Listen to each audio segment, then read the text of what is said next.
Mau sampai kapanpun, sepertinya iPhone seri apapun masih layak untuk dipakai. Setidaknya ini untuk 3 tahun ke belakang. Sekarang, apakah masih sama?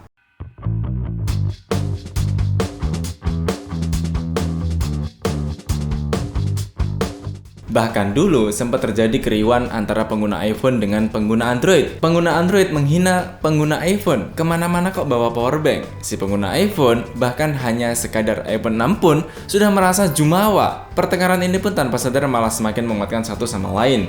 Bisa jadi karena pertengkaran itu akan ada pengguna iPhone baru yang memakai karena ingin dapat gengsinya. Atau ada pula yang mungkin hanya karena ingin penasaran. Tapi tidak sedikit yang memang karena kebutuhan. Nah, bagaimana dengan generasi dari iPhone itu sendiri? Setahun lalu ketika iPhone 12 series diluncurkan, ada satu nama yang bisa jadi bagi sebagian pecinta iPhone adalah sebuah kabar gembira, yakni rilisnya iPhone generasi kedua. Ya, atau lebih sering disebut sebagai iPhone SE 2020.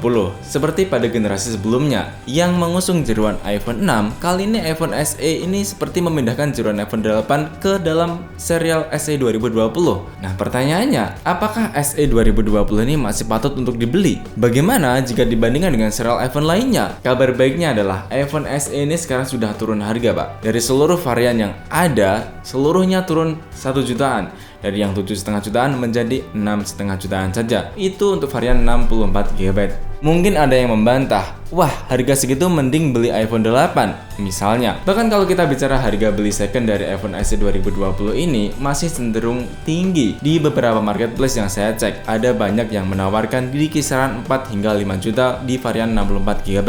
Agak mikir juga kali ya, apalagi buat kalian yang sudah tahu speknya, mungkin akan berpikir 2 kali. Belum lagi si iPhone 8 hanya dibanderol 3 jutaan untuk secondnya. Yang jelas secara spek dan kualifikasi yang dipakai antara iPhone 8 dan iPhone SE ini adalah sama.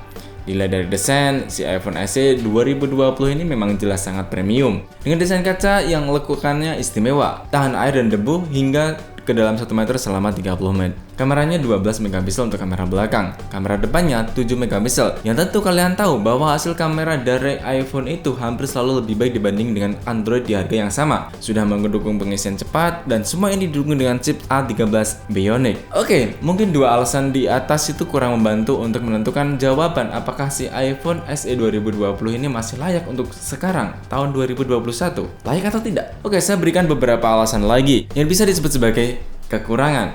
Yang pertama, ukuran layar dari SE 2020 ini kecil. Jelas, ukuran iPhone SE sangat kecil, hanya 4,7 inch. Dan ini mungkin tidak akan cocok untukmu yang suka dengan layar lebar. Bezelnya bisa dibilang ini lumayan besar. Dan mungkin agak kurang adalah si iPhone SE ini masih pakai kabel Lightning. Boros baterai, bahkan kameranya ada yang bilang biasa, belum ada Face ID, dan modelnya yang bisa dibilang ini agak kuno. Sepertinya iPhone agak malas untuk ngupgrade-nya. Nah, bahkan kalau mungkin dibelikan dengan harga yang sama untuk beli Android, sudah bisa dapat beli yang lebih bagus dari ini. Tapi biar adil juga, ini saya kasih kelebihan, biar kalian punya pertimbangan. Beberapa alasan kenapa iPhone SE ini bisa dan cocok untuk kalian, terutama bagi kalian kalau kamu adalah orang-orang baru yang belum pernah megang iPhone seri apapun. Salah satu gerbang pertemuan pertama kalian dengan produk Apple. Siapa tahu nanti bakal cocok. Yang kedua, kamu adalah orang yang punya keinginan memiliki HP dengan performa bagus tapi harganya remah. Alasannya adalah bahwa si iPhone SE 2020